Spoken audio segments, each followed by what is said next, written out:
Ladies and gentlemen. Uh-oh. It's time for the Early Bird Special. Bringing you the best stories from the world of sports and sports entertainment. Now, here are your hosts, Sparky and Bird. Well, good Monday morning, Bakersfield, surrounding communities, and everybody watching online on YouTube and Twitch. This is the Early Bird Special on this post-SummerSlam Monday. I am Chris Burdick. That is Sparky. Sparky, good morning. Good morning. Let them know what else they're in for today. Oh, aside from a SummerSlam recap, we'll get into the Luka signing. We'll get into the whole Mike Scary Terry contract standoff. WNBA fan was arrested over the weekend. Oh, and then we'll get into ESPN buying the NFL Network and Red Zone. And on top of all of that, we've got some giveaways this week as Brunch Fest is coming up in October 11th at the Kern County Fairgrounds. And this week you can win them before you can even buy them, just by calling or texting in at 661-842-2000.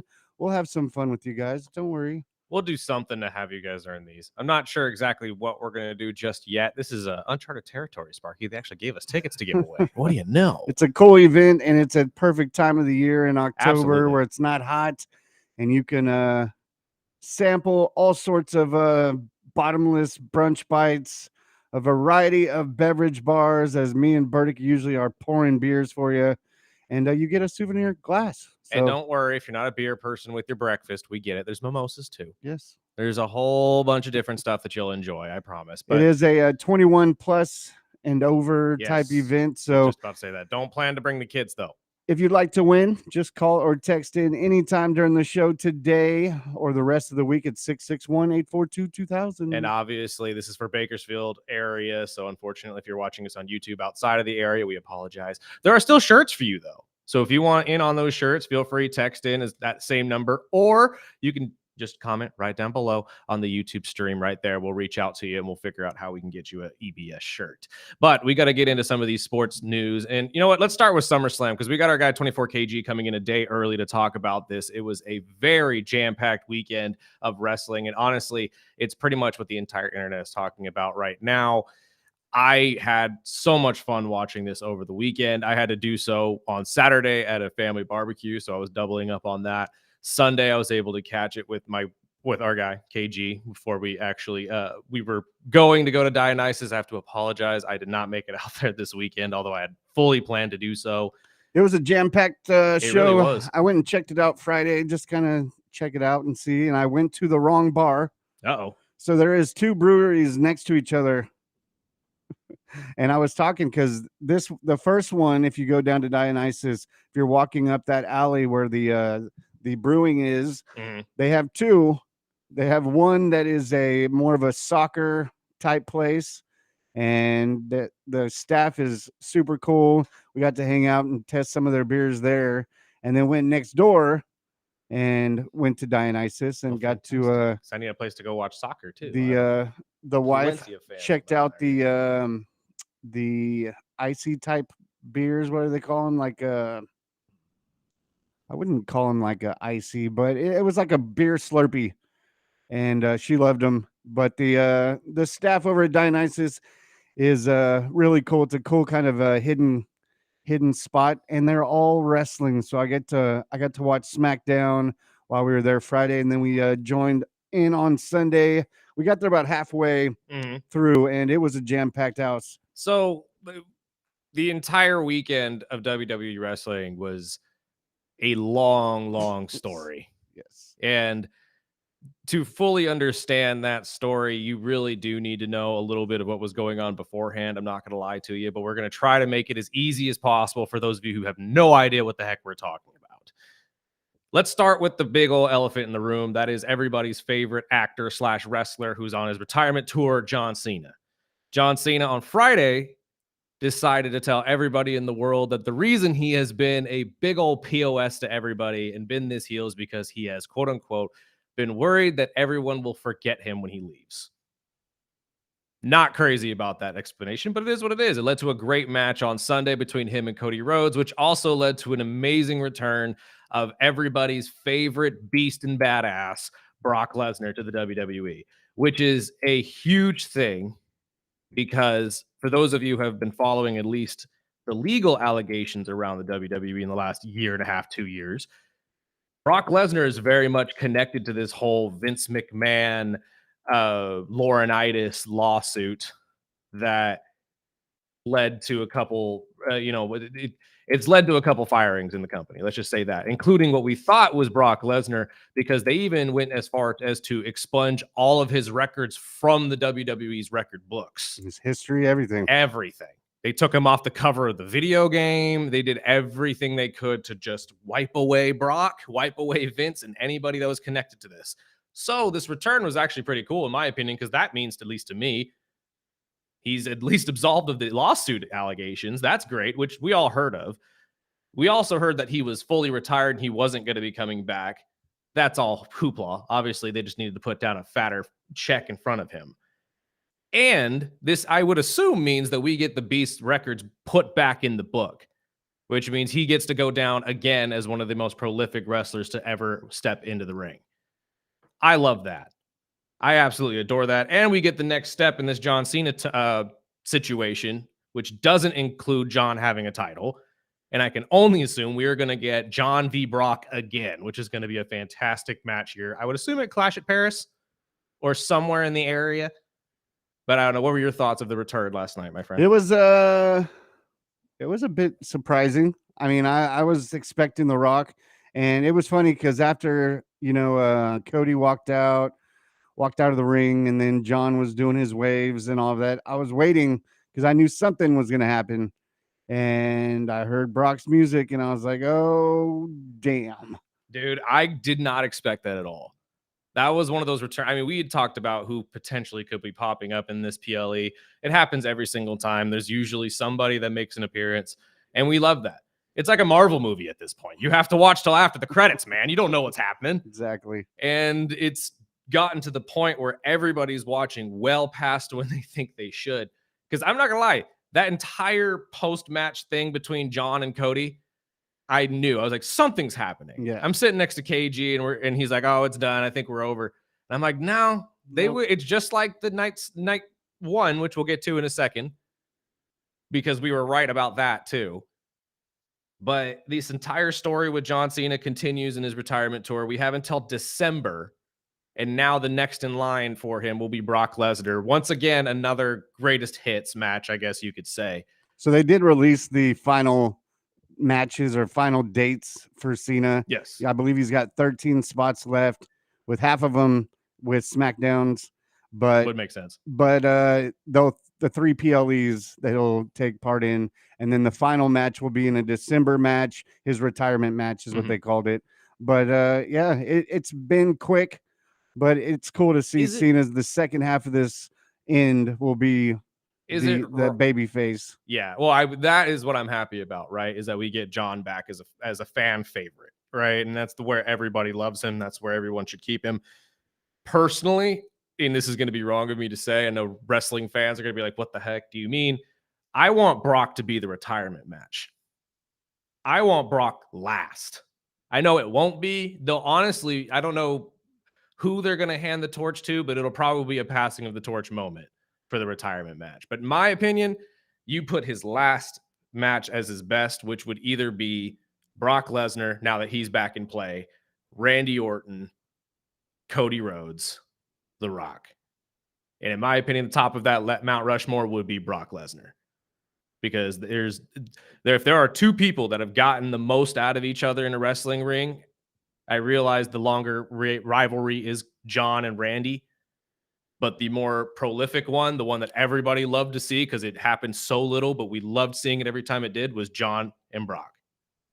And I'm looking forward to the Rock one. I hope it happens at the end, but I probably see the same thing. I think the Rock will probably pass on somebody in place of him. But it was an interesting SummerSlam. Overall, I had a lot of text we'll get into a bit later, but what we got to talk about the ending of night one, though.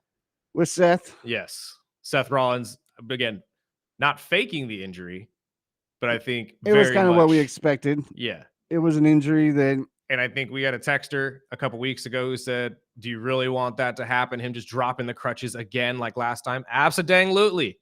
Heck yeah. And unfortunately, all you CM Punk stands out there are going to be continuing to cry. Yeah. Because this was in the plan. Like, if it wasn't, why the heck is he celebrating for 10 minutes? And to be honest with you, it all goes. I love Drew McIntyre's little interview afterwards where he was making fun of him, saying, see, this is all karma. This is like, look, you made fun of me for celebrating too long at WrestleMania. Look what happened to you. And I think that's a great way to circle this all around. I think that rivalry will pop itself up here in the next couple of weeks because of that interview. But this whole Seth Rollins thing, taking the championship away from CM Punk, has got a lot of people angry, which I don't understand. we posted a video over the weekend with the fan just losing his mind that actually was at the event. I mean, I wasn't too surprised, especially with Seth and CM Punk and their history. Yeah. So I thought it was perfect. And, you know, watching the post game with Triple H and talking, you know, you haven't seen nothing yet. And I was waiting and waiting all day on Sunday. And I figured it was either going to be Brock or The Rock. And they had people texting, of course, and it's just a part of the deal. If you've watched Unreal, they put out things for people to bite on. Oh, yeah. And that's why, you know, Paul and the crew over there, they've got it down. And I think just ending it with Brock coming back. I know there was some reports out of after SummerSlam that said, you know, he was released from all the law troubles that he was having about 3 or 4 weeks ago. He was cleared. So this has been something that they've been setting up and working on. And you say it all the time, but Triple H is the king at the long story. And it's just going to be interesting to see. And I did finally start Peacemaker. So I'm pumped because season 2 comes out later this month. And you know, it's funny. And I think you said it perfectly. I think Unreal showed us that they play us way more than you realize. And they know how to do that. That's why it's like, if you watch some of the post show, I mean, fans are chanting and, you know, calling out certain things. That's what got to me, right? Was Triple H is up with everybody in the post show and you hear the fans chant in the back, we want Cross. We want Cross. Because there's this entire thing with Karrion Kross's contract. Are they going to re-sign him? And honestly, I'm going to say they're not because of the way the match went. And honestly, I think that the chance for R-Truth and now the money you had to pay R-Truth took away the money for Karrion Kross. And now you're going to have to deal with that as wrestling fans. And that's something I was going to bring up with KG because it's an unpopular thought, but I'm thinking the same thing. Yeah. I don't think they bring him back. No, I don't. Well, we'll get into that in the second part of this conversation at the 8 o'clock hour. But his return to that was, yeah, Brock, you got you got Brock back. Good for you. Acting like you didn't hear what you were saying. Is he playing you? Yeah. Or is he not? I don't know. We'll find out. That's the whole beauty of what kayfabe has become. I heard Cody Rhodes say this over the weekend, but kayfabe, what it used to be, what we all thought it was, what everybody thinks it is, no one really knows what it is. It's a one-word definition, and no one can ever give it. And what kayfabe was is not what kayfabe is today. It is such a blurred line today in reality that it like I said, they're playing all of us at the same time and everybody's loving it, even if you hate it. Because if they're getting a reaction out of you at all, they're winning. And that's the point. It was the same thing with my favorite part of the post game last night was when Cody was out there and the fans started chanting Homelander and he started to laugh and he turned around and he said, "This is your story. You guys continue to chant this, you'll get it." And he just left it at that. I'm like, dude. You saw it in his wrestling yesterday. You Oh wrestled like a bad guy. That was such a great match, too. Maybe that was by design because, like I've said, you can never have two faces or two heels in the ring and have it work. You have to have one guy still working as a bad guy, even if they're not a bad guy. There were points where the crowd was booing Cody. And that's on purpose. Yes, I saw that. Because he's meant to be the bad guy in this entire thing. When John had his entire blow up on Friday, telling everybody, he's like, I just don't want you guys to forget about me. That is turning him back into a good guy. Yeah, when he took down the buckle, but even they started booing him. I was like, oh, snap. I kept noticing during the match, and if you're noticing this, John still had those facial expressions of like, am I a good guy? Am I a bad guy? I don't know. I'm like, he's still playing you. Yeah. So we don't know how this story is going to go going forward. But at this point right now, that's the point. It's all cinema. It's all just an act in front of your face in which the internet ate up this weekend. Over 113,000 people filled up MetLife Stadium over those last 2 days. They will continue tonight in New York, I believe, with Monday Night Raw, and it's going to absolutely captivate the internet once again because now everybody has to know what's coming next. Yeah, what this Monday is after the PLEs are the best ones to me. Yeah, absolutely. And I've already heard the rumors of what's next for the man as they're How did setting you up feel about the new song? I liked it. I did. I I liked it. can't remember the band that did it. I apologize. I'll figure it out during the break because I know the band. It's actually a very popular band. But Well, they're setting up Nikki Bella and her. So supposedly the story is supposed to start tonight. So we'll see what we see. But we'll take our first break of the day. We'll get into Luka signing his extension with the Lakers. Not the long-term one that we were expecting, but we'll get into that and much more. Feel free to call or text in anytime at 661-842-2000. And you might just win a pair of tickets to Brunch Fest before you can even buy them right here on the Early Bird Special, ESPN Bakersfield, 1230 a.m. 101.1 FM.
Welcome back.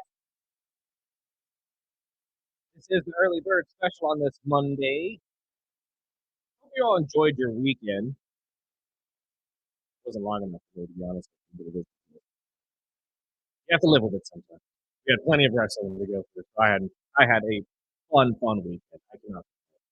Let's switch over though to the world of basketball because after Friday's extension of Mikal Bridges, now we see Luka Doncic finally finding his extension with the Los Angeles Lakers. 3 years, $165 million to keep the stud there for a while. I would assume this is the Lakers making the announcement that they have now moved on from the LeBron era and are moving into the Luka Doncic era of the gold and purple. I would assume fans are ecstatic about this. What this means for LeBron, I would assume he's going to play out the last of his years, probably with the Lakers. I don't think he's leaving. I think he does. I think he leaves after this year, and I think it'll be like his farewell tour. Yeah, I mean everybody's expecting that, But I'm right? not sold on which team it'll be. It has. If he leaves, to me, the only team that makes Is sense is Cleveland? Cleveland. The other thing I'm thinking is Miami. I don't know. You know what? Okay, I didn't consider that, but where they're at right now with their team as a whole, it would make sense because he gets to go back there and they don't have a star and he can still get paid. And he'll be in Miami where he can still do a lot of his movie stuff. Let's be honest. If you're LeBron James, you want to leave on a horse riding off into the sunset with a new fancy ring around your finger. And you ain't getting that in Miami. No. And I originally always thought it would be Cleveland just because that's where he started. But I just don't see the money figuring it out. No, not with the team they have right now. Cleveland would have to give up a lot for that to work. And I don't see Cleveland doing that. No, I think they've long moved on from the LeBron James era of basketball. And like everybody else, they've found success when it has, built itself where it needs to. And the Donovan Mitchell era of Cleveland is working very well. Although they didn't do well last year, obviously in the playoffs, they fell short. They fell short against the team that made it to the finals.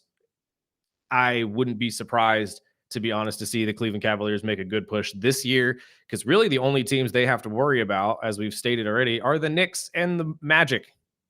I still am going to put the Magic on this list until seen otherwise, because they have silently put together a defensively absolute outstanding lockdown defense team, with also bringing in a guy who could probably drop 20 to 30 on your head if he needs you, or if they need him to, with Paolo already still there. So it's going to be a pretty interesting year down in Florida. And what's interesting with the Luka deal, he took the 3-year deal with the player option, right? But it also opens the door where now he can do the 5-year deal in 2028, where he can really get paid with the 418 million super max deal, which I think Luka is probably going to be a Laker for life. Yeah, that's what I see. Lakers usually don't develop their own talent, but when they trade for it and they get it, they hold on to it as long as humanly possible. And I agree with you. I think Luka is going to open a lot of doors for a lot of other players to come over and play as well. There's always been that interest of Nikola Jokic to play with Luka. That would be insane. That has been a rumor mill like going around for the last couple of years, really, is if Denver is going to be able to hold on to Jokic, if he's going to want to stay there long term. I don't see a reason why Denver wouldn't be able to hold on to him, but there's always going to be that looming idea of him and Luka playing together. So that's going to be there if you're a Laker. It's about putting the right team around him, right? I think that's what Dallas did very well, and that's why they made it to the championship just a few years ago. Can the Lakers put the right supporting cast around him this year? Doubtful. You'll make it back to the playoffs, obviously. Probably be a top 4 team in the West, I would say, especially if LeBron stays on the team long term or for the foreseeable future until the end of his career. But can you really put together a team that's going to make it happen and bring a chip back to LA? That's going to be the big question mark. I don't see it. Not with what you have right now, right? So who's going to be the next in line to come in? And unless DeAndre Ayton comes in and actually turns into the number 1 overall pick center that they thought he would have been, then you have a really good convincing argument here, because then you have a big 3. But until I see that, I'm not going to sit here and say it's going to happen. Luka is now your centerpiece. You got to find people that he loves playing with and work with his game. I'm not sure exactly who's on their short list to do that, but this is the first step for the Lakers potentially getting back to championship caliber. And it's not a bad step, in my personal opinion. I like the signing. We all expected it to happen. And as soon as it was available, they locked him in. And that it's just the roaming question is what's the future going to look like? How long is LeBron going to be there? And if you're a Laker fan, let us know because I know a lot of Laker fans that have been wanting LeBron out for the last couple of exactly. years. Even before Yeah. Luka, I've heard So- Laker fans saying that we're done with LeBron. And It's like, really? they gave up on it real quick after the bubble. They really did. But again, I'm not a Laker fan. We've had plenty of them in this studio. We have plenty of them listening to our voices right now. Feel free, text in 661-842-2000. Throw out your short list as well of players that you think would work with JJ Redick's system and make this team look better. Because I would also assume if Luka Doncic is your guy, are you going to continue to build with JJ Redick as your coach? Because that's another talking point that's going to be coming up here in the next couple of years, especially if LeBron James leaves next year. I was just thinking if LeBron leaves, I think JJ's probably gone too. Well, it depends. If he's successful this year and they it's make really it up back, to Luka. yeah, and Luka likes playing with him, why not? Because I will say this, Luka at least respects him, because what happened after JJ Redick called everybody out for being overweight and called everybody out for not having stamina and not being able to keep up with a playoff game? He lost a ton of weight. The first thing he did. So he's listening. He's definitely listening, not only to the coach, but to the fans. And he said he was going through a bad breakup and it was easier for him to lose he was the going weight. through a bad breakup with a city. That's for dang sure. Thanks, Nico. But again, it's all about the respect factor of it. He didn't have to do that. If Luka didn't respect JJ, he wouldn't have done that. So the fact that he did that, he went about losing the weight and getting in shape for this next season with the Lakers, and then immediately signing this 3-year deal when available. That's a good sign. That means he likes what he sees here in LA, and he's going to stay around for a while, at least if you can prove that this is the right spot for him, because everything's showing that he did not want to leave Dallas, which means you have to make him fall in love with the city of LA. Exactly. But we'll take our break, pay some bills, and we'll get into some I don't even know how to say it, but the news out of the WNBA over the weekend. We'll just state with that. But we are the Early Bird Special on ESPN Bakersfield, 12:30 a.m. 101.1 FM.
Welcome back. This is the early bird special. Uh, so we got a text to bring up this story before we went to the weekend last week. We didn't really get into it, but the WNBA has had a epidemic, I suppose. Because well, I shouldn't call it epidemic. It's been a couple games, but there's been at least one fan for sure. This has happened at Sky Games, so I'm assuming this might be the same fan. They just finally caught him, but somebody has been throwing adult toys on the court while the game has been going on. This happened last week in the Valkyrie and Sky game. A light green adult toy was thrown onto the court, causing a stoppage in play. Had to kick it off the court and all that type of stuff. They have finally found the person who threw it at the initial game and arrested them. They have sent out a statement as well, warning everybody that anything thrown on the court will pretty much get you taken out of the game and received a 1-year ban at least from the league from any game. And I would assume that the NBA would probably follow suit on you because they're not just going to let you walk into an NBA game and you can't go to a WNBA game. How you getting them in? That's the thing, right? That's where I'm at is this. There's a lot of people you should blame for this. Well, and I also do feel like this is a little bit of an over exaggeration. Okay. Because let's start with who to blame here. Security. What the how who like this isn't a small toy. This was and this has happened multiple times now, which means you aren't checking bags or you're not checking well. You know what I mean? Unless these people are bringing them in on their person, because they're not going to allow. I don't know if we're going to have to go to pat downs to get into games now. Maybe, but yeah, that might be the route. I don't know. I mean, even if it was in a bag, it's bright green. That's what I'm saying. This was neon green. This was meant to be seen by when it was thrown. That's why it's actually shocking to me that it took this long to find the fan. Because the fan that threw this, you should be able to point it out from a mile away. Where did that come from? There it is. Where are my cameras? Okay, that guy right there. Grab him, throw him out, like that kind of a thing. I get the shock and awe about this because it is absolutely immature and it has no place in sports. 110% agree with that. However, for the WNBA to come out with a statement saying it's about the safety of the players and the fans. Okay, come on, guys. Granted, yes, shouldn't be throwing anything on the court ever.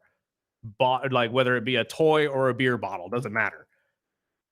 But this wasn't something that was going to physically harm anybody outside of maybe your pride. And this is a really, really immature joke that I'm glad was snuffed out.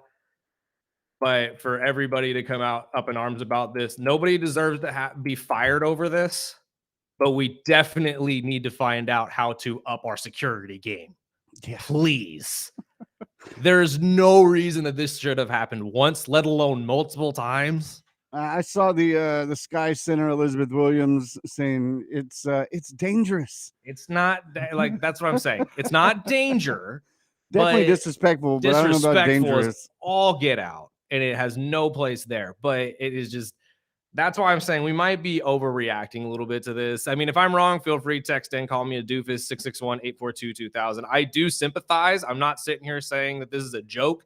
This is really dumb. Whoever threw this, you deserve to be arrested. And honestly, you deserve to be banned from the WNBA.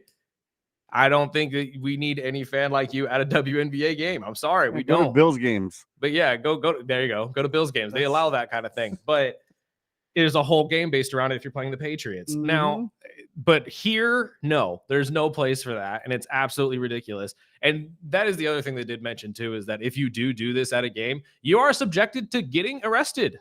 This is a very, very serious thing. So you could see jail time as well as a hefty fine. So take that into consideration as well. If anybody ever had the thought process of, oh yeah, that guy did it at a WNBA game, I'm going to go do it too because I hate these girls. Let's stop. Enough to buy the tickets to yeah, do exactly. It. But the one of our first texts said the first time it happened was in Georgia. The second time was in Chicago. What? Oh, I'm going to clean that one up. It says, what is the reason for it being lime green? Is there something to do with a story about this? Or No, that's the other thing that I think it literally was just somebody being crude and crass and just, not it's not really worth going into in that, right? And you're right. I'm sorry. The first one was in Georgia. so The second one was at a Sky game. But it's been something that they've been it's been going on at sports games, but I didn't understand the color either. But maybe it was somebody that saw it the first time and said, "Hey, I'm going to jump on that bandwagon." Or yeah, I don't know. That's probably the case. But if there is a reason to it, then I have not seen it. Yeah, Nor do I really care, to be honest with you. I'm going to dig deeper into this one. No, this is a really, really weird story that we had to talk about because it became interesting internet news over the weekend. And now, like I said, for the WNBA, although very disrespectful, all publicity is good publicity. I At this guess point, we're talking about like it. the bullet. Yeah, it's like, I guess, I don't know. This is just a weird thing that there has to be a reason for it. And I'm sure that somebody, as soon as this guy gets released, will go to him and say, "Hey, why'd you do it?" But until we hear that, I'm not sure. It's probably just a really crude and crass fan just trying to be funny, to be honest with you. Well, before we get into some football news and some contract holdouts, did you catch any of the baseball speedway game? I got to catch a little bit of it, at least to see what the stadium was going to look like. And I mean, it looked as cool as I thought it was going to. I like this when you get different sports playing on different fields in different areas. Cause like when you get like the outdoor series for hockey, Yeah. you know what I mean? You set up a baseball stadium for a hockey game. It looks interesting. Some people are like, oh, you can barely see anything and all that. I totally get that. But it's more about just taking that sport and throwing it into a different one to engulf it into their fan base as well and get their fans' eyes on it. Because if a baseball fan realizes that there's a hockey team playing a hockey game on their field, that's immediately going to get an eye there just to look at how that's going to work. And that's the same thing we get here, right? Baseball is trying to reach out to racing. Atlanta's a huge racing situation down there, huge racing city. So obviously the best situation that they could do, set it up as close to the bleachers as humanly possible. I think it looked really cool. Although the giant jumbotron in the middle of the field did kind of concern me at one point, because I'm like, if somebody hits anything that high, it's just gonna clang and then come right back down. 91,000 fans. I know I know it was scheduled for Saturday, but heavy rain suspended the game until Sunday. But we got to finish it Sunday. But 91,032 fans in attendance, breaking the record from 1954 that had 84,000 in Cleveland Stadium. I mean, it was a 4-2 win for the Braves over the Reds, but it was kind of cool I checked it out. I didn't watch the whole game. Thank God they won, because you can imagine if they lost. But I feel like this was a really cool experience. Although if you're a fan of this game, I do not envy you having to drive home, because God, that traffic must have been awful. 91,000.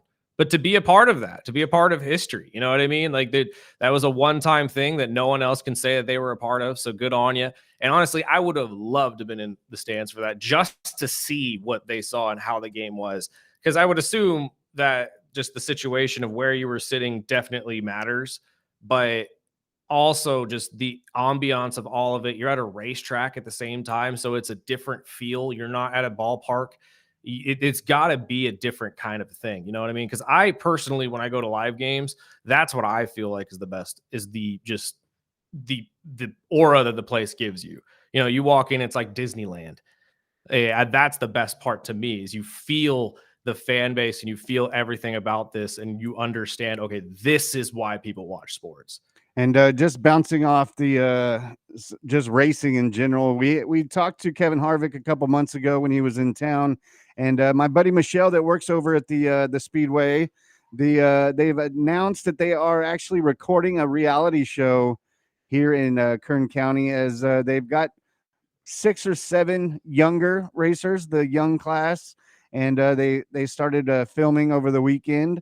So we're gonna get a reality show that gets into, you know, how these racers train and get ready and, you know, work on cars. And of course, there'll be a sob story or two to take on that. But we'll keep you posted as I'm working on getting the director and writer for it. He's actually a big name guy. He actually was one of the main writers for The Big Bang Theory. and we're working on getting one of those into the show, and as well as reality. Bills Hard Knocks starts tomorrow. So football is in the air, and we'll take our break. We'll get into some NFL news, maybe a new way to watch Sunday Ticket or Red Zone in general, or the NFL Network. We'll get into that and much more. Feel free to call or text in. We've also got a pair of tickets to Brunch Fest, How as are you we can going to win them do before this? you buy them. How are we going to give these away? I keep trying to wrap my head around what we can do to actually give these away.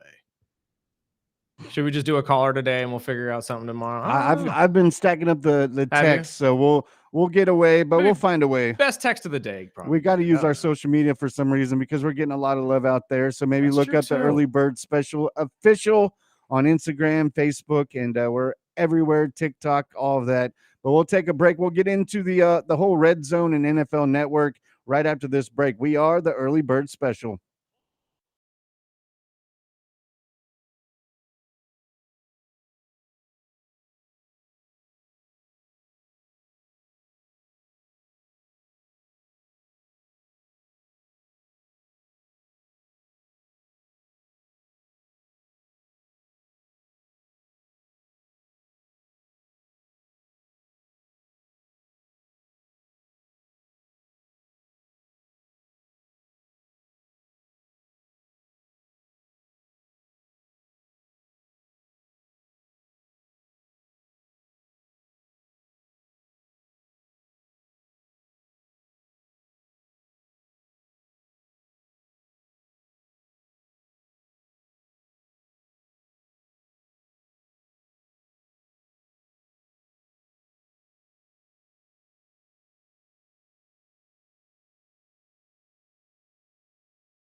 Welcome back. Early Bird Special final segment of the hour. Sorry, final segment of the hour before we get to our guy Tip for KG on the other side. Talk all things wrestling. SummerSlam over the weekend. Plus, we'll have Raw tonight. He'll give you a breakdown of all of that. But we got to get to the purchase of ESPN buying the NFL Network and NFL Red Zone. At this point, I mean, they were already paying the NFL billions upon billions of dollars to run their games, but now this will essentially set up ESPN to start their own app. I know what you're saying. They already had one. Yeah, I know. This is going to be a completely different system, which would allow you to watch literally every piece of ESPN programming, all shows, all games, all of that, $30 a month. I don't know if this is going to absorb ESPN Plus. I would assume it would, but it's setting up ESPN to have 7 more games in the 7 more NFL games, I should say, plus Red Zone and all of your favorite NFL network shows and setups. How do you feel about the purchase, my friend? Do you think this is going to be a beneficial thing for the ESPN networks? Do you think this is going to be beneficial for NFL networks? I mean, they're getting the programming as well. Yeah. I know part of the deal that the NFL is now gets close to 10% equity in ESPN. I personally am not a fan. I had the ESPN Plus app for a little while. I didn't like it. Personally, I went over to Hulu, and then of course Disney bought Hulu, and now I'm paying for both. But I get Sunday Ticket because obviously I want to watch the full Dolphin game. I don't want to watch it when they're in the red zone because that's rare. But I personally, it's cool for fans that like the red zone channel. I personally have to get Sunday Ticket, so I have to go elsewhere to get that. I was hoping that that was the next step, that ESPN would buy Sunday Ticket. But I know there's also been rumors that the NFL is trying to work out a deal where you can pay per game. Yeah. So you can follow your team instead of paying the $400 or $500 for your Sunday Ticket, which I think would be perfect. But they don't care about the solo fan. They want you to buy the full package. And YouTube has their monopoly where you can't get Sunday Ticket unless you buy the basic cable channels through YouTube. So that's an extra $25 a month. So I mean, everyone's got their hands out. You got to have Prime for certain games. Now Netflix is in the mix. You have to have Netflix for the holiday games. I mean, it's the NFL, and they know how to market it. And they've got that's 3 or 4 already apps that you have to use to be able to watch all the games. I think it's genius for ESPN, as it's going to be cheaper for people that like the red zone.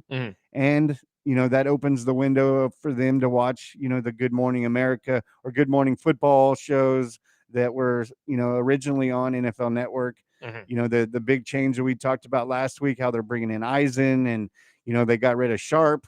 I mean, I think they're just reshaping themselves. And a couple years ago, we were talking about ESPN was on the way out. So I think with the purchase of NFL Network, I think they're back in the game. At this point, I agree with you, is that they're retooling this entire situation. And again, Disney runs the world at this point. Exactly. That's the only thing that I don't like about it, is you are now taking away a competitor. Obviously, you are not going to have that separate entity that is NFL networking. Maybe that's a good thing, though. I mean, I don't know a lot of people that were still watching the NFL Network, only because it was hard to get to with cable providers and stuff. Only certain ones had it, other ones didn't. And it just, at this point, I think ESPN is just trying to absorb as much of the NFL as they can and get in on this massive cash cow that is the NFL, because that is the #1 television show in America. And it will continue to be so. Football is king on TV. The Super Bowl, every playoff game, every Monday Night Football, every Sunday Night Football. There is nothing more American than Sunday Night Football with your family at this point in America. Baseball is no longer America's game. And I think ESPN recognizes that, and they're just trying to do everything they can to get in on this, because, as Disney is known to do, they absorb the most lucrative things and kind of turn it around into their favor. And it's worked for them. So it does not surprise me at all that this happened. Well, I know part of that deal, they get their first Super Bowl next year. Well, 26, 27. They had 2, because they had 27, and I believe they were set up for one in 31. Yeah, if I remember the future correctly. one. But yeah, 26, 27, that'll be ESPN's first Super Bowl, a part of this deal. Absolutely. So, I mean, that's $1 billion revenue right there. I know it. And I'm like you though. Red zone to me, not really that big of a deal. I'm more of a I watch my team kind of a thing. Yeah, I watch But- my team, then I go over to the red zone in the afternoon. Exactly. When I need to pay attention to who's scoring, who's winning football games outside of that. And I will watch most of the, the big games, obviously. I try to watch as much football as humanly possible, but there's way too much, going on at one time. And there's not a lot of humans I know that could throw up about 8 screens at the same time and watch football that way. So, I mean, if you were one of them, then good on you. Yes. And I'd love to watch football with Where's you. my and- invite? Yeah, exactly. And actually watch you do this because I would love to learn from you. But at this point, Red Zone is I think just the beneficiary of all of it is they're going to be on I wouldn't say a much bigger platform, but Red Zone's going to be propelled into the next level because that's what ESPN does and Disney does. They And what I take these like- products and just make the most out of What it. I always liked about Red Zone is there was no commercials. Yeah. And it looks like last year they were sprinkling in ads on the side, like the little mini screen. And there's been reports that they're going to have commercials during the Red Zone. So I don't know. I hope it's the same way as, it doesn't I take don't know how away. you're going to make that work though, because there's gonna miss a always touchdown or there's two. always a possibility of someone going into the red zone, and then that's when the game takes over. So I'm not exactly sure how they're going to pull that off. I just it's America though. I mean, they put ads in dang near everything if they can. So it just Well, I will not be getting Red Zone, but No? I will get the Red Zone through YouTube because it's a part of the Sunday ticket. But hopefully, Wait, so you're getting red zone but not getting red zone? I'm getting Red Zone, but not through ESPN. God, I didn't realize it was And two separate entities. ever since they got rid of the big-eared guy, I'm not a big fan. Oh, I thought you were talking about Mickey Mouse. I was like, No, they got rid of I they like got rid of the big-eared mouse. guy. The It's like, big-eared what? guy was hilarious. When the heck did Disney move on from the mouse? And now it's a part of the Madden game as well. So I did hear about that. They were trying to incorporate. Well, they did that a couple years ago too. I don't know if you guys are long-term Madden players. Like I miss the days where they actually would put like a halftime show in between. I really enjoyed that. I don't know if I'm alone in that area. well, I love but- it, No, I know. That's what especially I'm when they saying. show highlights. And Yeah, and they just had the computer make highlights for you, and it would just randomly throw them out there. They were always different. It was like 6 or 7 years ago when they started putting the ticker up during the game. Yeah, I mean, that's awesome. The ticker is cool. Don't get me wrong, but I liked it when it was a whole show. Yeah. like when Well, it was that's- like 2K. and That's they how it had- is this year. So I know that's what I'm excited for. But I am very excited that ESPN is able to incorporate NFL networking into their programming now, and I think it's going to make it even better. I just am kind of worried that this is going to hurt the competition side of all of it, right? I mean, they've already bought Fox and Fox Sports and all of that as well. No, wait, I think Fox Sports was out of that, so they may not have Fox Sports. But I know they bought the vast majority of Fox's entertainment programming, at least. And now that they own NFL, at this point, it's Thanos, and they're just getting the damn gauntlet together. I'm waiting for the shoe to drop. Yes. But when does Monopoly come into play when it comes to entertainment as well? I mean, there's Netflix games, there's Prime games, there's now ESPN games, there's the basic games.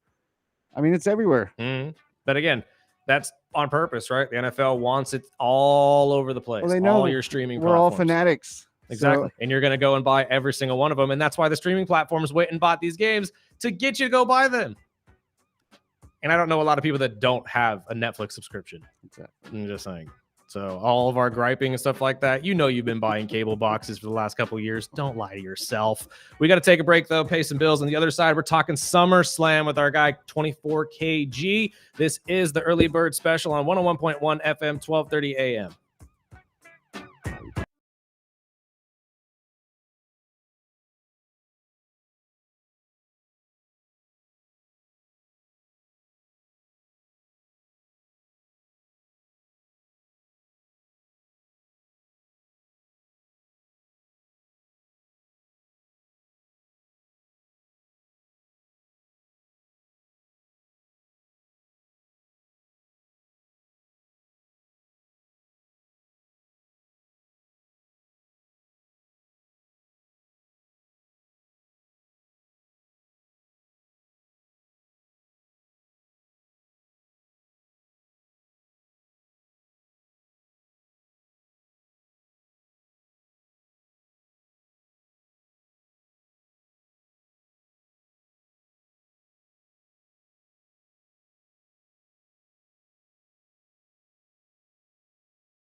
Welcome back, Brock Lesnar.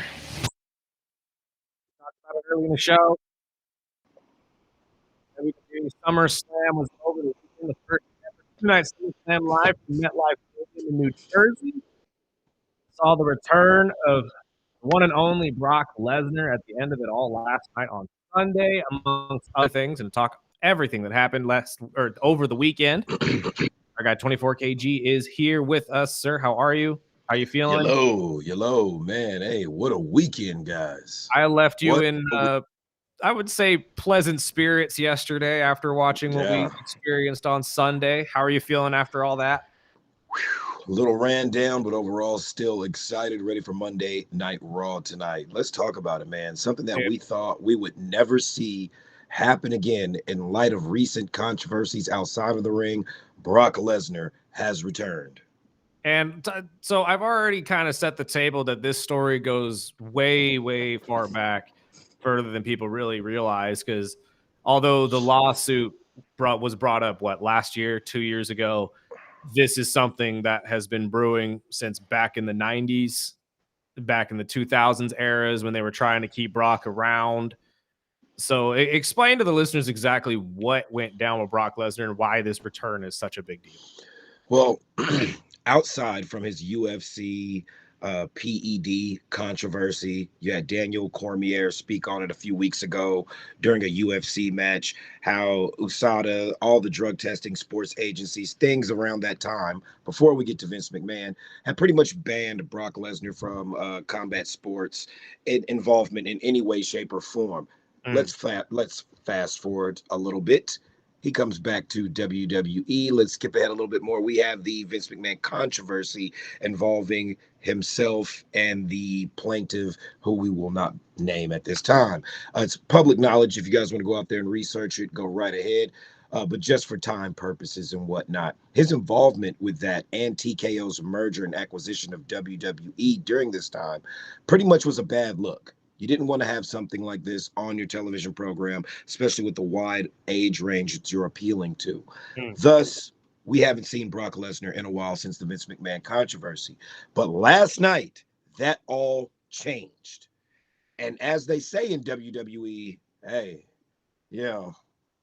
nothing is, you can always expect something, You can't say like, oh, never is forever. You can never say never. And I never would have thought we'd see Brock Lesnar on WWE television again after the last few months. Honestly, that was the biggest surprise to me. I agree with you. I thought with all the legal situations, I thought that put a sour taste in Brock's mouth, because everything we had heard afterwards is that Brock Lesnar is saying he's retired, he's not coming back, he's done with wrestling, he's done with combat sports. All he wants to do is stay in his ranch and go hunting and honestly just live his life with his family. His daughter's thriving as a college athlete in her own right. So he's living on top of the world right now. So why would he move on from that? I think this entire idea of the match between him and John one last time pulled him back in, because they have a long, long history together, coming up in the industry together, literally in the same class. And two, obviously seeing how much of a lucrative success that the WWE has become, especially at the beginning of all of this, because you're right, he really left right before the Netflix era got kicked off. He had those incredible matches with Cody where he was kind of passing the torch to him as the new big name in the entire industry. So I think right now this is the perfect time for him to come back, potentially have his retirement run, because no one's really taking that into account either. Brock is up there in age too and has already dangled retirement out there. Maybe this is his retirement situation. Maybe he would have one more run like Goldberg. I would hope so, because we know he would have a more memorable run in retirement than Goldberg. But for the most part, excuse me, you guys got to forgive my voice this weekend. It was SummerSlam weekend, guys. We've been going crazy. But I would have to say, who else has a big enough bag to offer Brock Lesnar to come back for one last run to go out the way that he wanted. Since everybody's getting their way on going out, we're seeing it with AJ Styles. We're seeing it with athletes in other organizations that have the same tenure as a John Cena or Brock Lesnar as far as the time they spent with the company or in their respective field. And it's just that time. We're seeing a changing of the guard in real time right now in a lot of sports, in the NBA, in the NFL, and especially in professional wrestling right now. And honestly, before we get to how we felt about the entire weekend and your favorite matches and whatnot, I think that with the release of WWE Unreal plus this, the return of Brock Lesnar, is a massive statement to everybody out there who was believing that TKO was running the ship. And that Dana White and everybody in that situation was telling them how to run things. I think that was a massive statement from Paul Levesque saying, TKO doesn't run this ship, I do. If Brock wants to come back, he can, because obviously Brock has, as you stated earlier. And he said that before. He has said that before. Yeah, with the entire poor relation between Brock and Dana White in the UFC, who is a heavy hand in TKO. Obviously, that hasn't soured anything. It also kind of makes you wonder about the Matt Riddle situation, but we can get into that on a different day.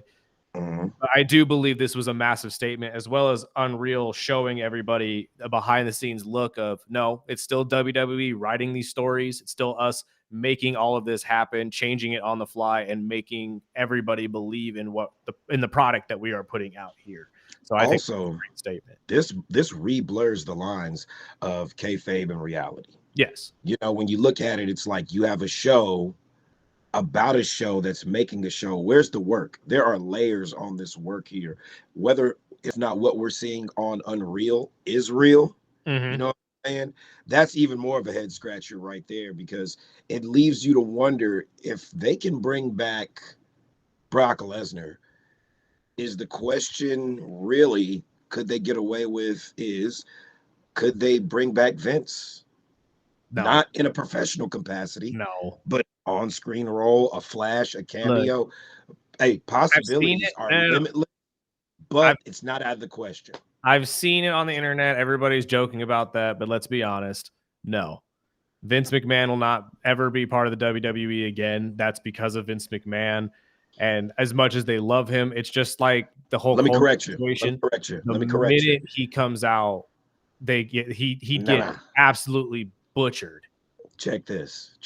Vince McMahon will be a part of the WWE once again when we're doing his memorial.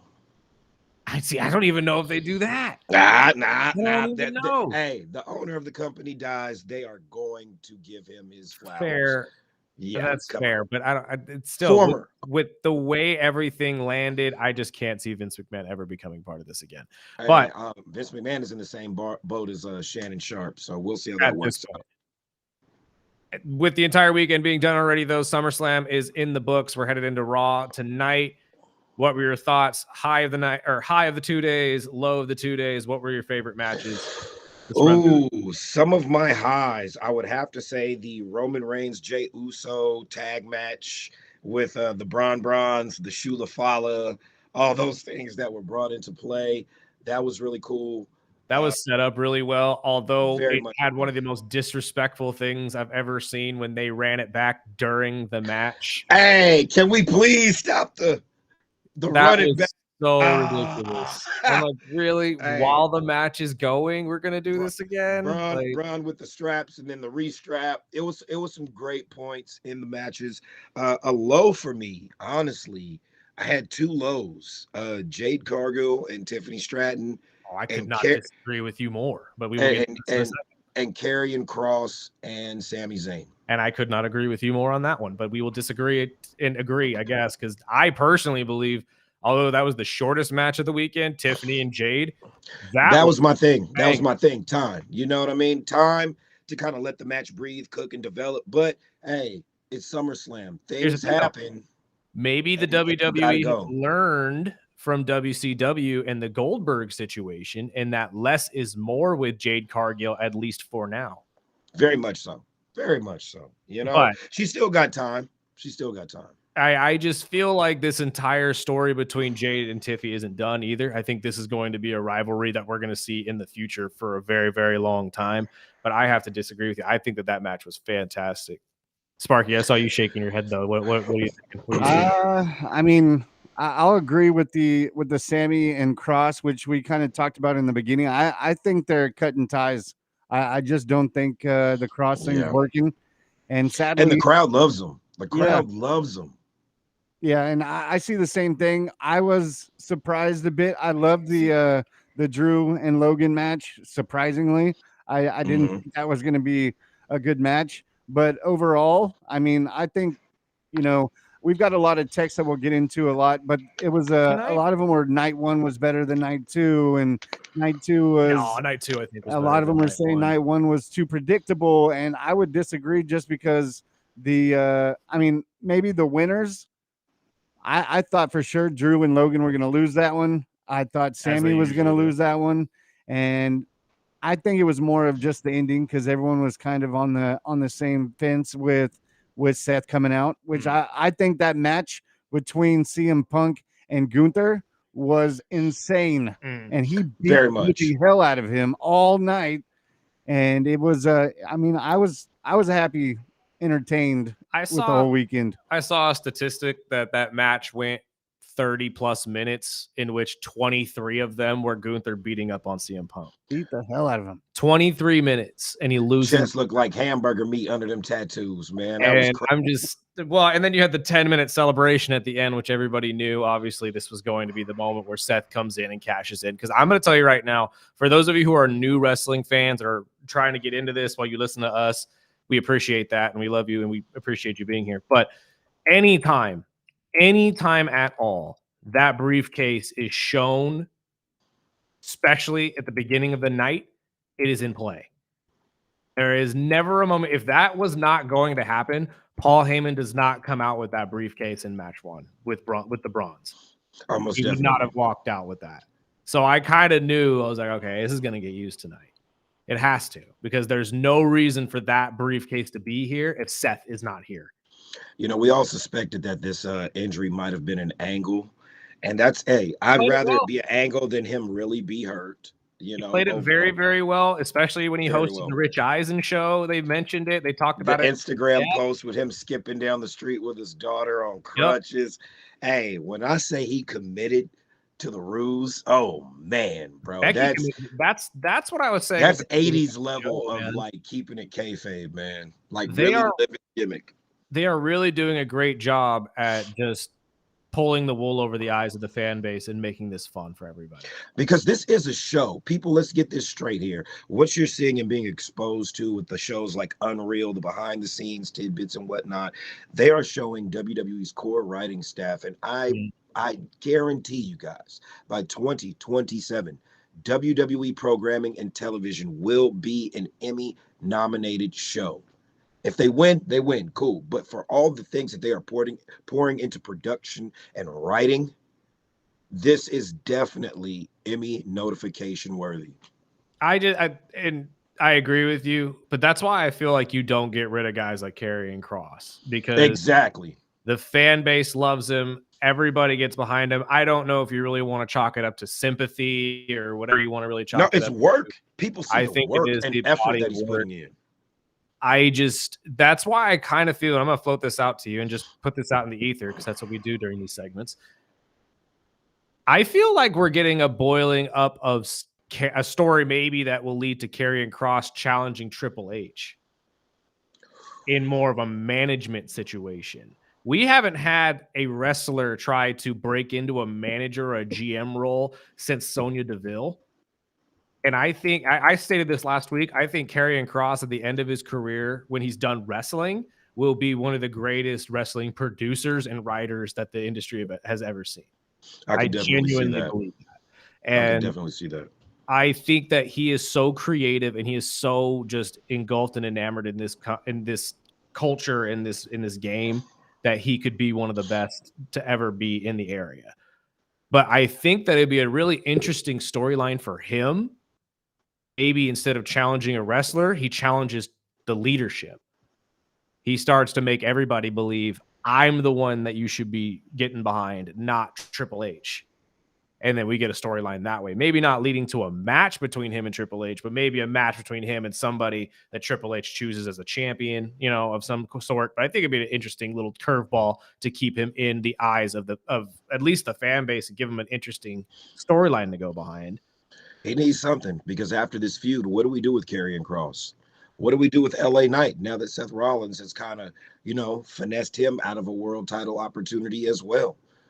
These guys can be main event players elsewhere if they're not being used in WWE, which I'm sad to say, is the unfortunate reality. You can go somewhere else and be the top guy there, but when you're a top guy in WWE, you're a top guy in the world of, not just in a company. Oh yeah, because of just everything they reach and everything that they really stand with. But do you believe that the signing of R-Truth and re-signing of R-Truth, I should say, is going to hinder a signing of Karrion Kross? Maybe the money that was supposed to go to Karrion went to Truth instead? I would say there's always room in that huge budget of theirs, but it definitely played a factor because the world crashed out online for R-Truth. Right. And now they're trying to crash out for Karrion, and they're not really buying it this time. People can't have their way all the time. No. That's the unfortunate reality of being an adult, folks. Absolutely.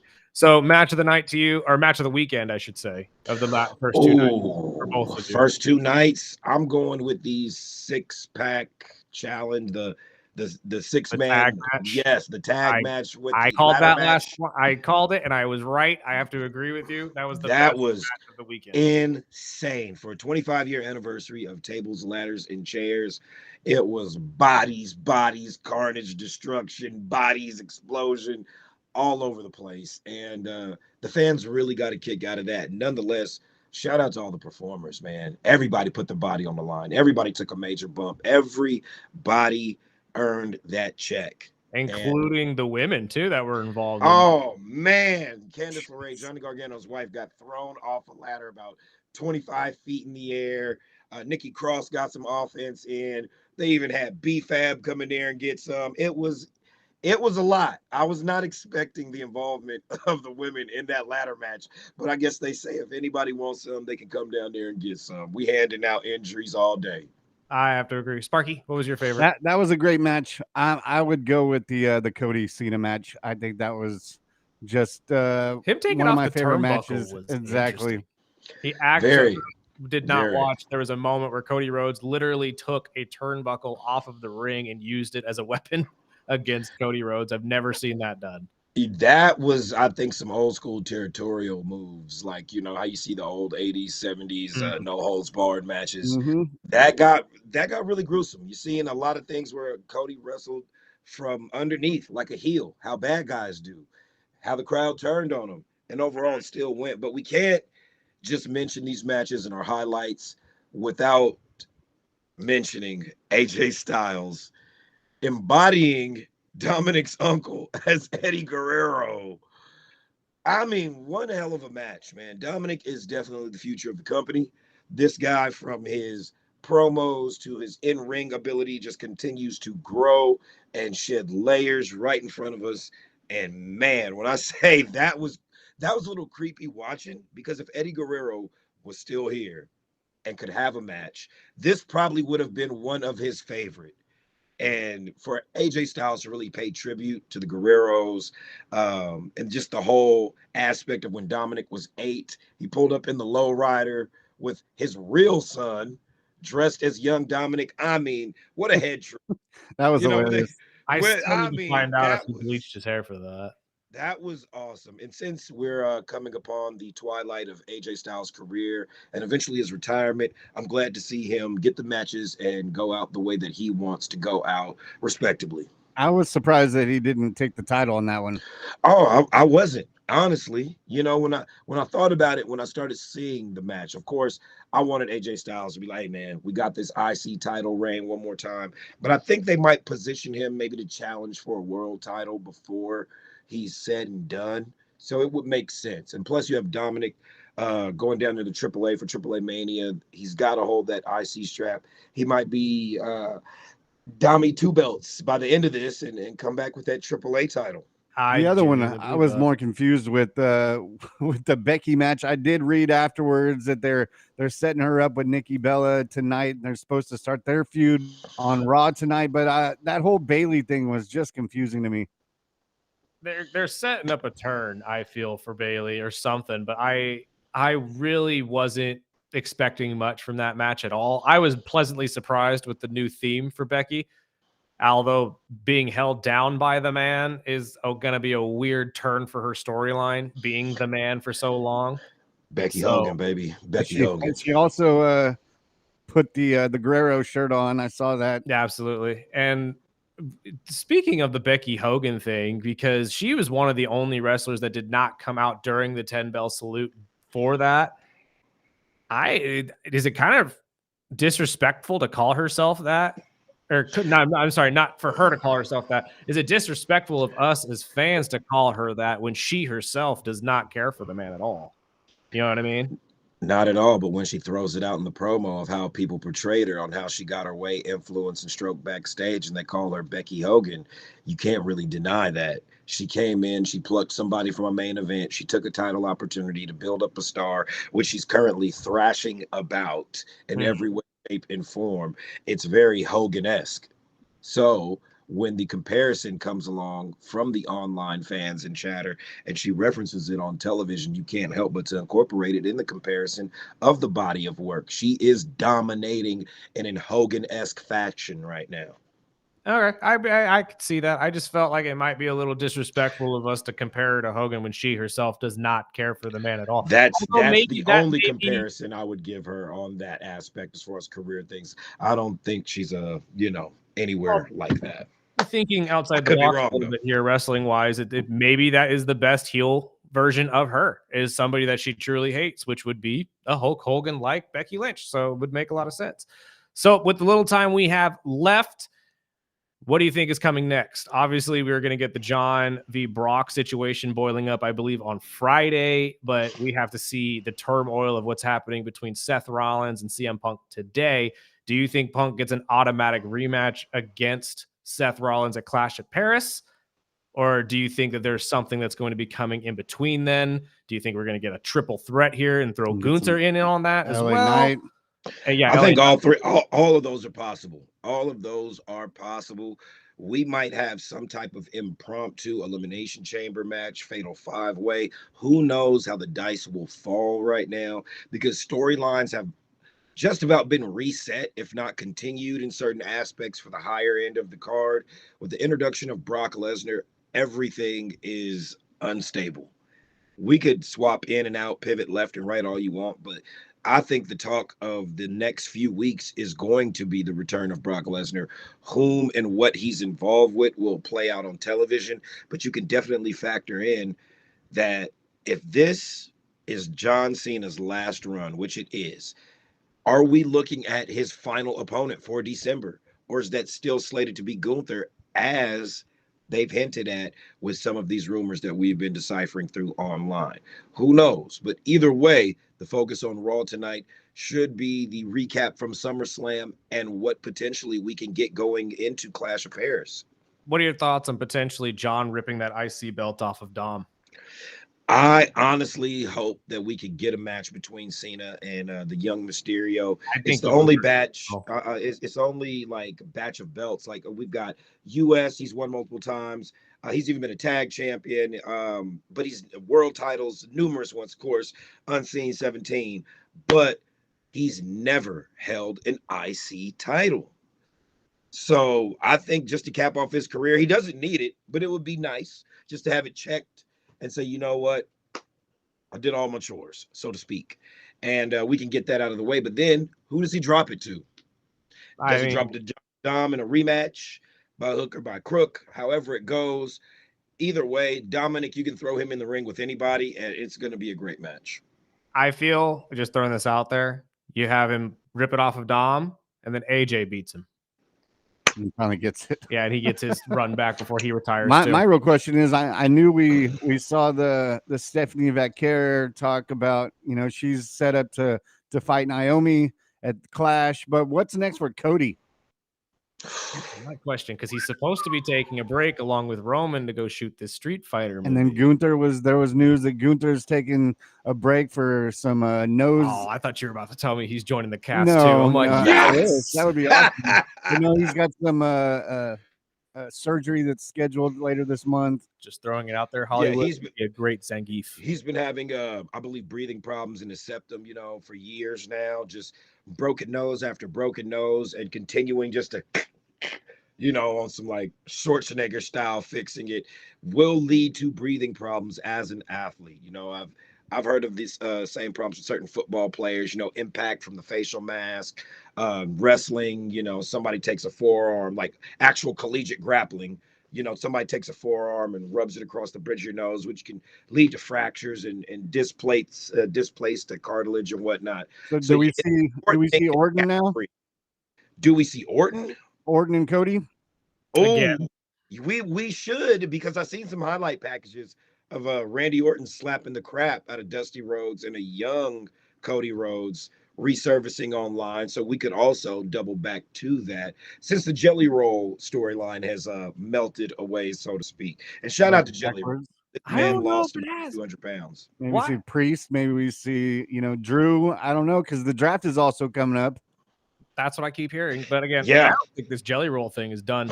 I think no, not at all. Jelly Roll v Logan Paul solo match at some point, and Jelly wins that. I hope not. I genuinely believe that's where they're going. WWE loves their celebrity matches, man. They yeah, do. but honestly, I'm keeping it real. Logan Paul's the greatest celebrity wrestler of all time, next to Bad Bunny. And until they have a match, let's not throw Jelly Roll that much credit. Let's throw him the world, though, because to do what he did and to live that out, being an avid fan, I can respect the crap out of that. So shout out to you, Jelly Roll. Hey, man, he put in the work. He put in the training. Yes, he did. Yes, he did, man. That's what we got. So I'm not going to complain. There's about 90% of people in the world that would not voluntarily do that, even being paid to do what he did. So, I mean, seriously, you got to give it a sensational right there. Any final predictions for tonight's Raw before we let you go? I would have to say, if we can get some type of development in the Roman Reigns outlook of these next few PLEs, a storyline development will be in good shape.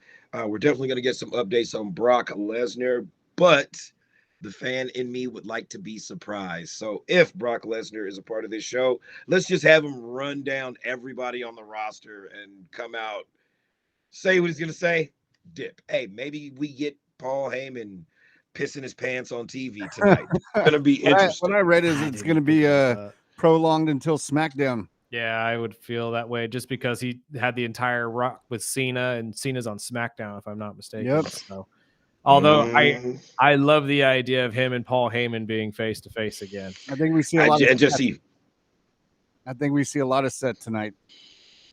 Definitely. Oh yeah, Seth Rollins is probably going to be the first thing we see tonight for the opening of Raw. Or now, where do we go with Seth? I honestly think that if Seth is the first thing we see, LA Knight might be his first challenger outside of Punk. Punk might have to take a little rest and just kind of feud up on the side until they knock off LA Knight, and then we reestablish the feud with Seth and Punk to be really a mainstay of one-on-one clashing. I'm still standing by my prediction for War Games this year that it's going to be Team Punk against Team Seth. Definitely. Now that obviously the injury is off the table, my prediction seems very likely now that we are going to get both of those, which means we're going to get Punk pretty much bringing the Avengers back together, which I would assume is going to be the next Roman Reigns PLE we're going to get. Now, question for you guys. How do you guys feel about the new format for WWE's post-show, doing away with the media scrums? I don't know about media scrums. I just feel like they weren't getting viewership like they were hoping they were going to. But again, I think the post show is the post show. If you end up watching it like we do, because we're nuts about it, you're going to enjoy it regardless. So I like it in any format as long as we're getting some sort of explanation after these PLEs of what's coming next. Definitely. So that is all the time we got for you, my friend. Thank you so much, and we will talk to you next week. All right, you guys take care. Holla at your boy, and thank you for tuning in to the Early Bird Special. Thank you, sir. Much appreciated. We got to take a break, though, pay some bills. This is the Early Bird Special on 101.1 FM, 1230 AM, ESPN Bakersfield. Next week, I'll have a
Welcome back. That song is so long. This is the early bird special. Big thanks to KG for joining us once again. Talk all things wrestling. Hope you guys enjoyed SummerSlam over the weekend. Once again, Netflix Raw tonight, 5 o'clock. I'm not sure exactly where it's from. I'm pretty sure we stay in New Jersey. But I could be wrong. And as Sparky said, there's a little bit of rumors going around of a potential old school rivalry being reignited tonight. So it might be fun for some of you old school wrestling fans to go check out this afternoon. We got any text messages, though? We haven't really checked them since we started today. Do. The first one is overall great event and storytelling with SummerSlam. Some just general comments. Night one largely outpaced night two. These writers must put an end to the sneak pins in women's title matches. It seems that that's what they always end the matches with. Both main events were tremendous. I've never been so fulfilled while getting the opposite of what I wanted. Fair. And it says you'll never make me care about these men's tag contenders, no matter how good the matches are. There's a new bloodline member every 9 days, and I can't keep up. And lastly, Jelly Roll earned my respect, and Logan Paul might be the best Raw talent in entertainment. He is just the touch of God he thinks he is. Oh my God. I wouldn't go that far, but he is a fantastic athlete and has been a fantastic athlete since he really started. And he's really proven, along with his brother, that they're some of the hardest working dudes on the planet. That's really why I respect that jump from the top turnbuckle was insane. And I mean, when they love something, they get all in it. They go 100% in. And that is honestly something that we all should strive to have. I'm sorry if you don't like the Paul brothers, but that's at least something that I can respect from them is their work ethic, at least in my personal opinion. As for the sneak pins, you have to take into account as well. It's a way for Naomi to win while also not taking away from Rhea and protecting her. And EO at the same time. Yes. That was a EO didn't match take too. EO didn't take the pin. You were 100% right. I put that up there probably third best of the weekend. It was the best one to start with for Sunday, and it was just fantastic to watch altogether. But you don't get the pin on EO, so she doesn't go down in strength at all. Rhea goes down with the pin, but it's a sneak way, which usually people don't take credit for that. They just say they won and ran away with it, which is exactly what they got. Naomi gets to keep the belt, and she gets this entire moment with her dad, which was awesome. If you didn't get to watch, her dad is apparently a world-renowned guitarist who used to play with Kool and the Gang and a lot of other bands. So he came out and was shredding on the guitar on the way down with her. That was really cool to see. That's who that was? Yeah, that was her Right dad. on. So, I mean, it was a really cool moment. Everybody got what they wanted. And honestly, I think keeping the belt on Naomi is a good thing because I was texting Sparky about this during the PLE, and I'm going to stand by this. Jade Cargill wins that belt off of Naomi after winning the opportunity at Elimination Chamber or the Royal Rumble. Or Stephanie takes it. That's the only thing. I know a lot of fans want that, but you have to remember that the WWE doesn't usually hand the top belt to a brand new prospect right out of the gate. Usually they lose a chance at it once or twice. Because remember, Jay had to face Roman, 2 times for that belt before he finally won one? Yeah, the big titles. Yeah, so it doesn't exactly get handed to you, much like LA Knight. Although fans want to see it, you're going to have to wait a little bit in order to actually see it. So the other one says SummerSlam thoughts. Night one was predictable. Everyone told me Seth was cash in, and he did. Night two was unpredictable, from Naomi winning to Brock Lesnar returning to Stephanie Vacquer's announcement on her Instagram that she challenged Naomi at Clash in Paris. Overall, really nice. Was a great SummerSlam. Hopefully the women who broke the ladder are okay and alive. Oh my God. So I still stand by that tag match, the 6-team tag match, was the best match of the night. Although I do agree with you, it was a fantastic just weekend and unpredictability on Sundays. Saturdays might have been predictable. That's fair, but in a good way. I think a lot of those matches went the way we thought they were going to. And finally, the WWE has a celebrity lose. That's very unpredictable. Usually that does not happen. Usually the celebrity poses at the end. They're the one that ends up looking good, and then the wrestler takes the fall. But I think you're right. I think it's going to be set up. He's put in months of work, lost a ton of weight. And there's no reason to believe that he's not getting back in the And ring. I wouldn't doubt it if he doesn't get a one-on-one with Logan. Him and Logan one-on-one would be a pull, I think, now. I think that everybody's like, oh, why? Jelly Roll? That's awful. No, we saw him in the ring once. It's much like Bad Bunny. I think at this point, because I was one of those people that did not want to see Bad Bunny in a ring.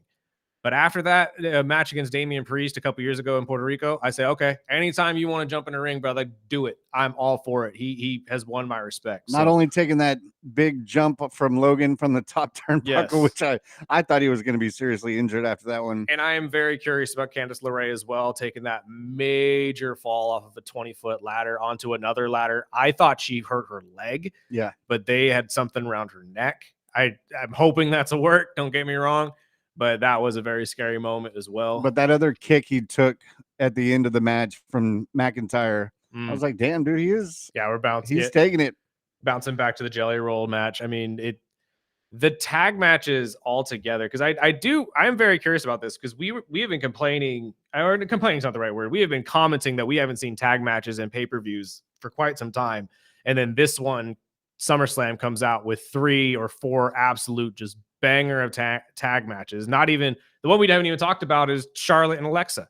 Boom. Absolutely dominating the game and winning their tag belts. And that ended with a situation that could have gone a completely different way as well. So that one I think was entertaining, although one of the more forgettable matches, unfortunately. But I think Sunday was better. I genuinely believe Sunday's matches were better than Saturday's. I don't know. They were both good. I was happy with both nights. I didn't catch the night one live, so I got home after our birthday dinner, and I stayed up until 1 a.m. and watched it all. It was insane. I was falling in and out of sleep with the last match, but I always can watch 30 minutes of CM Punk getting his ass whooped. That's the thing, man. 23 minutes of getting your butt kicked, and then you win the title just to lose it in 5 minutes. Like, that has to be demoralizing for any athlete. I don't care who you are. I would not be happy with that outcome. Well, the final 2 texts, which you can call or text in anytime throughout the show. We have to celebrate a big shout out to Edmund, who won our first day of Brunch Fest tickets. We'll have more tomorrow and the rest of the week, but you can call or text in at 842-2000. Going back to the NFL, and this one's going into the whole Disney and the ESPN story. It says, hopefully Disney does not mess this red zone up and keep Stephen A. Smith off of it. And the last one says, Super Bowl on cable, not ABC, NBC, CBS, or Fox. This is a bad move for consumers. I disagree with you on the Super Bowl not being on cable. I think that at this point right now, there's not a lot of people that still have cable. That's the thing, is most people have actually kind of adapted and gotten away from cable, are now more into the streaming sites. I think that you're going to have to start doing just the Super Bowl as a pay-per-view.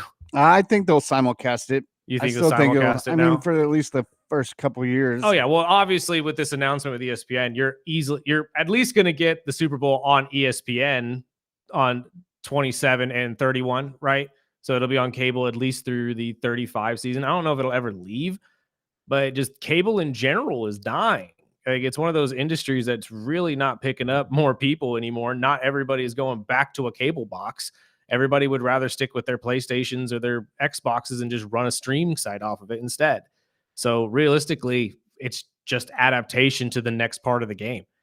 It's just where we're headed. So I don't know exactly how much longer we're going to get the Super Bowl on cable. I don't think it's leaving anytime soon. Don't get crazy. Like, we're still going to get it at least for the next decade. But when we're reaching 35, 40, I wouldn't be surprised if you hear that cable is no longer a thing and we get everything on streaming services, because that's just kind of where we're headed. Yeah, now they're forcing the commercials now that they've taken over the advertising world. It's next. And as far as Stephen A. Smith being a part of this, unfortunately, ESPN pays him way too much money. He is way too popular for them to say he's not going to be a part of anything he wants to be a part of. Luckily, he likes basketball more than football. Yeah, I wouldn't see him on Red Zone. No, but he will most likely be a part of, I don't know, Super Bowl broadcasts if he wants to be. I doubt he's the first one they call, but he's still going to get a nod if he walks up and says, "Hey, I'd love to be on that panel." Yeah, I think that's Eisen's world now. Yeah, I think so too. I But think we'll, Rich is going to be taking care of football for us. We'll take our final break. We'll get into the whole NFL contract works with McLaurin, Parsons, and now I'm hearing that Cook in Buffalo is now sitting out at camp. We'll get into that Surprise, surprise. to wrap up the show right here on the Early Bird Special.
Welcome back.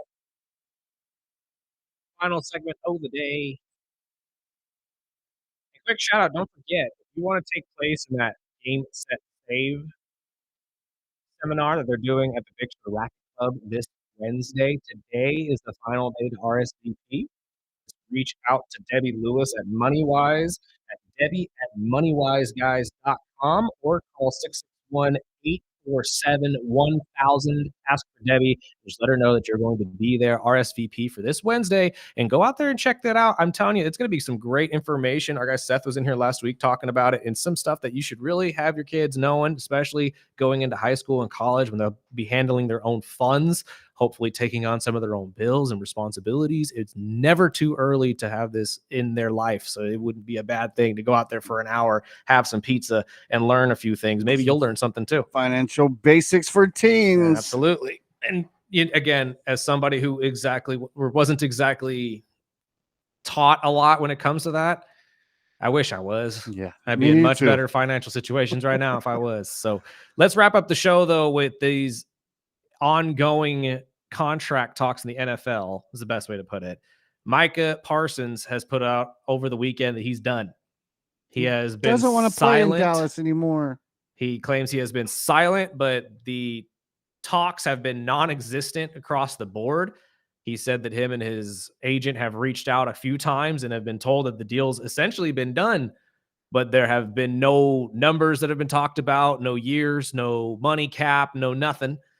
And at this point, he's over it. He's waited for them to reach out to make the initial talks start. They have not done so. Yet Jerry Jones continues to say that he's in no hurry, nor does he care about getting the deal done.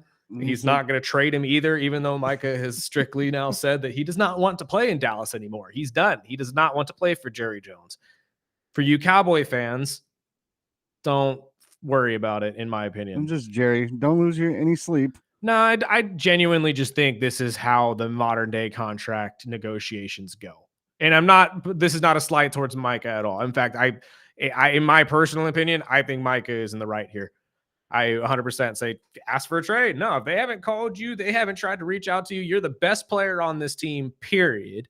And they don't want to pay you or they don't want to talk to you about what you believe you are worth. Don't go to practice. Don't show up. Heck no. You got the entire fan base freaking out right now. Absolutely up in arms. And that's not something Jerry likes. As much as Jerry loves being talked about in the media, he loves the fact that we're talking about him here in Bakersfield, California, even though it has nothing to do with Dallas at all. But it's just one of those situations where he's going to have to deal with the fan base coming down on him, all of these people coming down on him. The media now is going to be crashing down. Not that Jerry's not the most media-trained person on the planet, but it's going to drive the negotiations your way if you're Parsons. So 110%, this is how negotiations work now. You don't want to pay me, much like Terry McLaurin said last week, I want out. And all his teammates are now tweeting and now pissed about it. Yeah. And they said, no, you're not going anywhere. No, we don't know if you're going anywhere, to be honest with you. He might be honest. He might be on his way out. If he's serious about not wanting to play in Dallas, he might be gone. And if from teams that I've heard, I hear the Bills, I hear the Panthers, I heard the Buccaneers. I heard Atlanta. Atlanta, definitely. It's the only thing I've heard from the social media from Atlanta the last 2 weeks is Micah Parsons. Look, dude, the best we could give Dallas right now is Kyle Pitts, Tyler Algier, and a guy we drafted last year that never played, along with some draft picks. And we would have to pay Micah Parsons $40 to $43 million a year. That's a tall order. Now, for those of you listening to my voice, there is one team that I genuinely believe is going to make a push for this. New England. No. Who? Las Vegas. Really? Vegas has the cap salary. Vegas has the defensive-minded coach. And could you imagine them putting Max Crosby and Micah Parsons on opposite sides of each other? I don't care who you got at corner. You're in trouble. I would genuinely believe the Vegas Raiders at least make a call. I know I've heard Atlanta has called and made offers. I don't think Atlanta could even touch the amount of money that this guy would want. Same with teams like Carolina and the Buccaneers. But at the end of the day, you hear about teams like Vegas reaching out about him. That makes me wonder. Other teams I hear, the Commanders and whatnot, I doubt the Commanders are going to be in play because I don't believe interdivision trades happen, especially not for star players. Yeah, I saw the same thing with Philly. Yeah, and I'm that's not going to Philly's happen. They're not going to trade to Philly. No, but I think that there is a very considerable thought that they could get a lot for him if they don't want to spend this money. However, again, it's Jerry Jones. I would pump the brakes. All of this is just the way trade or contract negotiations go. He's been doing it for a decade plus. Yeah. You know, he waits until that final week. And it usually, I mean, money's obviously not an issue with Jerry. Yeah. But he's paying more than he should have with all these 100%. players waiting to the last minute. And maybe that's why he's thinking too, is like, I've really overpaid 2 guys already. Not that Micah Parsons would ever be overpaid. Any type of, or any dollar bill sign that you can give this guy is going to be worth it. It's more of he's trying to figure it out on his end, or he's just not worried about it. He knows you got time on that contract and you're not going anywhere. He doesn't have to trade you.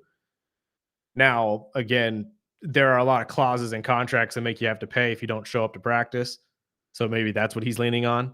And he knows that eventually, like Trey Hendrickson, you're going to show up to practice eventually.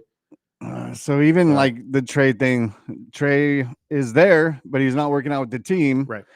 James Cook, running back in Buffalo, who started at camp and practiced and looked good. Right. And now he's sitting in the weight room. He's still there, but he won't practice. He won't pad up.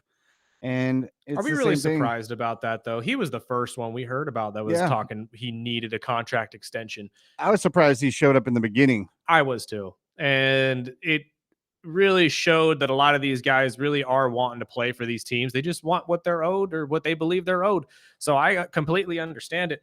But if you're a guy like James Cook, you have to also know what you're asking for. And it may be a little too steep, my brother.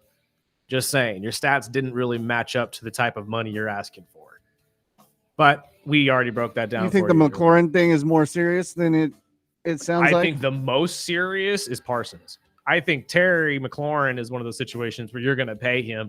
It's just going to take a bit to figure out the logistics of the contract and how it could work with Jaden Daniels' contract in a couple of years when you're going to have to double down on that as well.